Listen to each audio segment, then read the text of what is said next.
todas e todos.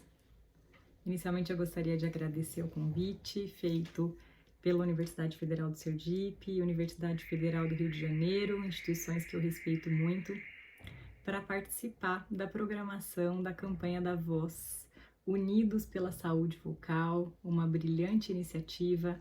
Então me sinto muito honrada em fazer parte desse momento e desse grupo. Eu sou Ana Paula Daci Leite, fonoaudióloga, professora do Departamento de Fonoaudiologia da Universidade Estadual do Centro-Oeste, em Irati, no Paraná, e em parceria com a Universidade Federal do Sergipe, venho estudando e discutindo as questões relacionadas ao uso das máscaras faciais e o seu impacto na voz e na comunicação. Quando nós iniciamos nossas pesquisas com essa temática, em meados de maio de 2020, logo no início da pandemia, nós não imaginávamos que teríamos um período tão longo de distanciamento social e que hoje, mesmo depois de um ano após esse momento, quase um ano após esse momento do início dos nossos trabalhos, nós ainda temos a máscara como uma das principais medidas de prevenção da Covid-19. Então, o primeiro ponto que eu gostaria de comentar e relembrar é o quanto o uso das máscaras é fundamental e é essencial, e provavelmente isso ainda perdurará por um bom tempo. E é justamente por essa questão que nós precisamos discutir sobre possíveis alternativas e estratégias que podem fazer com que haja uma minimização dos efeitos desse uso na voz e na comunicação. Eu gostaria de dizer que aqui falo em nome de todas as pessoas que estão comigo nessa pesquisa, estamos juntas, então somos eu, professora Eliane Cristina Pereira e professora Perla Martins, da Unicentro, e professora Vanessa Veis Ribeiro e professora Roxane Alencar, da Universidade Federal de Sergipe. Nós desenvolvemos 2 pesquisas até o momento, foram 2 fases de uma pesquisa, e essas pesquisas, uma delas já está publicada no Journal Voice, e o objetivo desse primeiro estudo que nós tivemos foi identificar possíveis sintomas vocais, autopercepção de possíveis sintomas vocais referidos pelos usuários de máscaras faciais.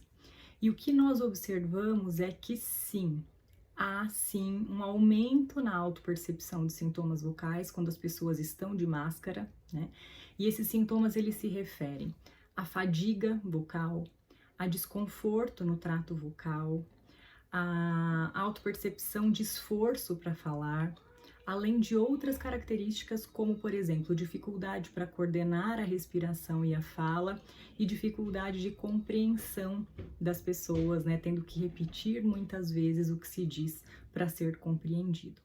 Então, nós identificamos que, de fato, as pessoas têm sim referido uma maior percepção quando elas estão de máscara, e essa percepção é ainda maior em relação às pessoas que trabalham diariamente com o uso de máscara, porque nesse período de pandemia, nós vivemos aí uma situação de muitas pessoas em home office, muitas pessoas em trabalhos híbridos ou em trabalho exclusivamente em home office, E o que nós observamos é que aquelas que estão trabalhando presencialmente, usando máscara muitas horas ao longo do dia, são aquelas que mais têm referido esses sintomas.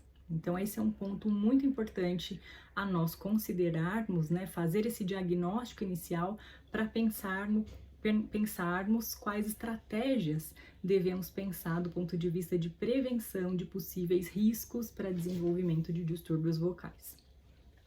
A segunda etapa dessa pesquisa, que está em fase de análise por um outro periódico, ela buscou fazer algumas análises inferenciais de acordo com algumas variáveis. Então, na primeira etapa, nós tivemos 468 pessoas que responderam sobre a autopercepção de sintomas vocais. Dessas 468, 289 eram pessoas que estavam utilizando a máscara para trabalhar diariamente. Então, a segunda etapa foi feita com essas pessoas que estavam trabalhando diariamente com máscara. E aí nós buscamos fazer algumas comparações para saber exatamente quais motivos fazem, por exemplo, com que essa autopercepção de sintomas de voz, né, sejam maiores. E o que nós observamos foram alguns dados muito interessantes. O primeiro deles em relação ao tipo de máscara que a pessoa usa e a forma como essa máscara está adaptada no rosto. Diferentemente do que nós imaginávamos, o tipo de máscara, máscara de tecido, máscara cirúrgica, máscara N95, isso não foi determinante para um aumento dos sintomas, né? Porém, então, quer dizer, independentemente do tipo de máscara que a pessoa usa, isso não foi um fator que influenciou. Porém, a adaptação da máscara no rosto foi um ponto crucial. Então, aquelas pessoas que referiram, independentemente do tipo de máscara que elas utilizavam, as pessoas que referiram máscaras apertadas no rosto referiram mais sintomas vocais, tanto relacionados à fadiga, desconforto no trato vocal. Então, esse é um ponto muito importante que nós precisamos reforçar com as pessoas. As máscaras precisam estar bem adaptadas ao rosto. O que é essa boa adaptação? São máscaras, boa adaptação, claro que primeiramente em relação à segurança, máscaras que vedem completamente, é claro, a saída do ar e a entrada, né, de possíveis aerossóis, mas também máscaras que não estejam, por exemplo, pressionando a região do nariz e da boca, que são fundamentais para a produção da voz. Então é muito importante que haja uma boa adaptação e uma distância dessa máscara a esses locais que são tão importantes para a articulação dos sons, para a respiração e coordenação entre respiração e fala. Então esse é um ponto crucial que nós precisamos pensar. Um outro ponto bastante importante é que nós observamos é que pessoas que têm queixas vocais prévias referem maior autopercepção de sintomas. Então, nos parece que já ter queixas antes da pandemia é um fator que influencia, sim, né, num aumento de referência desses sintomas vocais relacionados ao uso da máscara. Um outro ponto que nós observamos foi profissionais da voz, aquelas pessoas que utilizam a voz profissionalmente. Foram pessoas que também referiram maior autopercepção de sintomas vocais com o uso da máscara em relação àquelas que não usam a voz profissionalmente. Por exemplo, vamos pensar aí nos repórteres e jornalistas que precisam ter, que estão aí nas ruas, né, fazendo um trabalho diário, por exemplo. São pessoas que têm percebido mais, porque talvez tenham uma necessidade de comunicação específica, diferentemente daquelas pessoas que usam a voz não profissionalmente. E os profissionais da voz, um dos pontos que eles mais observam em relação a uma percepção maior em relação aos não profissionais, é uma dificuldade na coordenação entre respiração e fala, que é muito mais observado nesse grupo. As mulheres também apresentaram mais queixas, né? E aí nós temos algumas hipóteses, entre elas a questão mesmo relacionada à biofísica das frequências que são mais agudas de produção da voz, que são mais facilmente absorvidas pelas paredes. E isso pode ter a ver com as vozes femininas que são mais agudas, mas isso precisa de mais estudos para ser melhor investigado. Então, nós observamos uma série de fatores e esses fatores nos mostram, né, pensando nessas duas fases da pesquisa, que de fato nós precisamos dar atenção a essas pessoas. Nós estamos falando de um momento que as pessoas continuam trabalhando diariamente com máscaras.